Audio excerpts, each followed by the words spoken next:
Hey, para warga, masih inget nggak sama Reinhard Sinaga? Yang mana kasusnya bikin geger terkait skandal kejahatan seksual di Inggris. Nah, kabar terbarunya nih, Reinhard Sinaga yang lagi menjalani proses hukum di negara Inggris bakal pulang kampung ke Indonesia. Kok bisa? Gak pakai lama, yuk kita mulai ceritanya. Pemerintah terus berusaha memulangkan predator seks Reinhard Sinaga ke Indonesia. Buat mengingatkan lagi nih tentang kasus ini, gua akan bahas sedikit aja tentang kehidupan Reinhard Sinaga. Reinhard Sinaga ini anak sulung. Dia berasal dari keluarga kaum sugih lah gitu, alias berasal dari keluarga yang berada. Jadi jelas sangat mampu untuk membiayai dan memfasilitasi kehidupan Reinhard Sinaga, khususnya di bidang pendidikan. Tahun 2006, Doi lulus kuliah S1 Arsitektur dari Universitas Indonesia. Terus dia pindah ke Inggris untuk melanjutkan pendidikan di Universitas Manchester pada Agustus 2007. Lalu dia lulus S2 dari jurusan Tata Kota pada tahun 2009 dan lulus S2 Sosiologi pada tahun 2011. Gak cuma sampai situ coy, dia juga sebenarnya sempat lanjut sampai jenjang S3,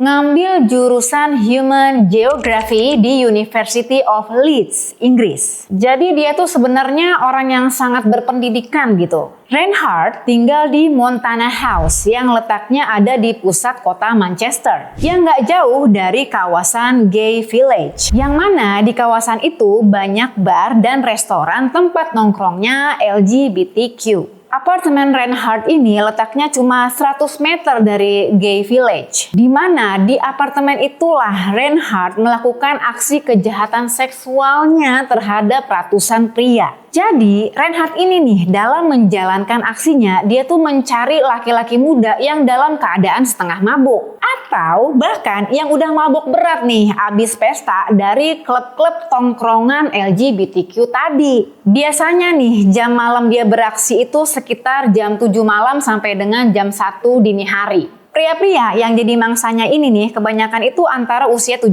sampai dengan 36. Ya, tapi kebanyakan berusia 21 tahun. Modusnya dia nih simple aja. Jadi dia nawarin pria-pria yang setengah mabok atau mabok tadi untuk nginep di apartemennya dia.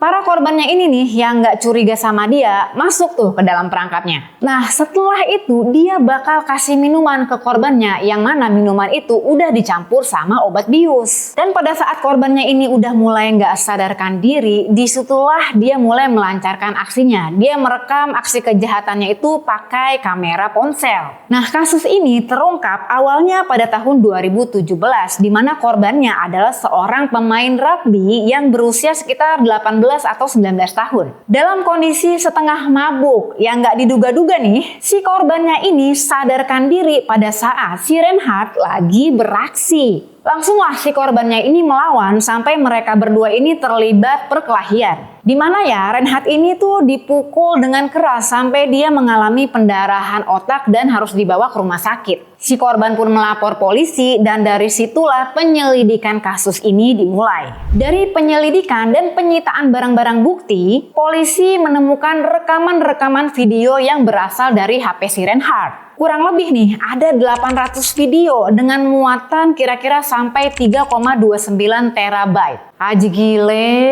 Nah, proses hukumnya berlangsung dalam sidang yang dibagi menjadi 4 tahap. Dari Juni 2018 sampai dengan Desember 2019. Diduga korban tindak kejahatan seksualnya mencapai lebih dari 159 pria. Termasuk diantaranya dakwaan 136 pemerkosaan. Nah, fakta-faktanya nih dari kasus ini antara lain, yang pertama nih, semua korbannya Reinhard Sinaga ini nggak tahu kalau mereka adalah korban pelecehan seksual. Semuanya tuh nggak ada yang tahu dan sadar sampai mereka sendiri dihubungi sama pihak kepolisian. Ya, terkecuali sama pemain rugby tadi ya. Yang kedua, dalam persidangannya nih, Ray menyatakan bahwa tindakannya itu dilakukan berdasarkan atas suka sama suka. Yang ketiga, Ray mengaku dia tidak melibatkan obat-obatan terlarang dalam melancarkan aksinya. Yang keempat, para korbannya ini mengalami trauma yang sangat berat. Bahkan nih ya, sampai ada juga tuh para korbannya yang punya kecenderungan untuk melakukan bundir.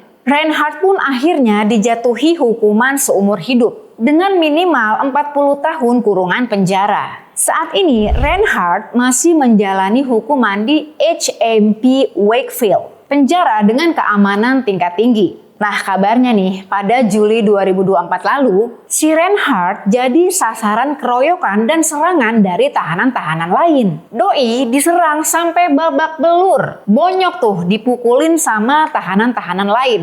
Kenapa coba bisa sampai kayak begitu? Karena nih, berdasarkan informasi media setempat, selama di penjara, Reinhardt ini kelihatan orangnya sombong. Jadi banyak tuh sesama penjahat lain nggak suka sama dia. Selain itu, tindak kejahatannya Reinhardt Sinaga ini sebagai pemerkosa berantai dianggap udah parah banget. Pelaku utama dari insiden ini namanya Jack Ray. Tapi untungnya nih, serangan tersebut berhasil dihentikan oleh para penjaga penjara. Dan si Jack McRae ini pun udah dipindahkan ke penjara HM Franklin setelah didakwa atas percobaan pembunuhan. Nah, setelah reda berita penyerangan terhadap Reinhardt Sinaga ini, muncul lagi nih babak baru dari kasus ini. Kabarnya nih, si Reinhardt Sinaga ini mau pulang kampung coy. Jadi, pemerintah Indonesia sedang mengupayakan pemulangan Reinhardt Sinaga dari Inggris ke Indonesia. Upaya ini menurut informasinya akan diadakan pertukaran narapidana, yaitu dengan narapidana asal Inggris. Tapi belum bisa dipastikan siapa warga negara Inggris yang dimaksud. Alasan pemulangan Reinhardt Sinaga ini ya berdasarkan pada beberapa hal. Yang pertama, permohonan dari orang tua Reinhardt Sinaga agar anak mereka bisa menjalani hukuman di Indonesia. Yang kedua, Menteri Koordinator Bidang Hukum, HAM, Imigrasi dan Pemasyarakatan Yusril Iza Mahendra mengungkapkan hal yang intinya begini nih. Jadi alasan pemulangan Reinhardt Sinaga ini adalah karena dia memang warga Indonesia dan sudah menjadi tugas negara untuk melakukan pembelaan ataupun perlindungan terhadap warga negaranya apapun kesalahannya, termasuk ya kepada Reinhardt Sinaga itu sendiri. Terkait hal ini, beliau juga mengatakan bahwa pemulangan Reinhardt Sinaga ke Indonesia sedang dalam proses pendalaman dan koordinasi dengan Kementerian Luar Negeri. Sedang mendalami dan juga sedang berkoordinasi dengan Kementerian Luar Negeri, dan belum lama ini juga keluarga dari yang bersangkutan itu sudah datang ke Kementerian Koordinator kami, dan kami mendengar juga pertimbangan permintaan dari pihak keluarganya.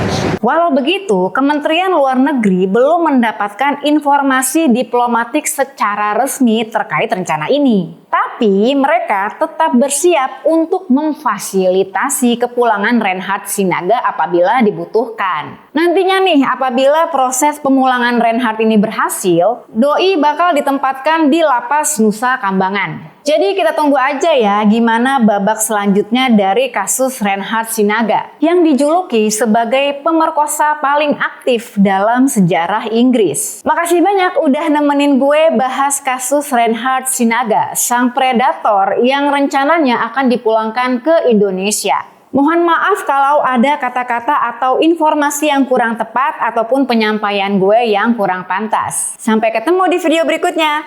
Bye-bye!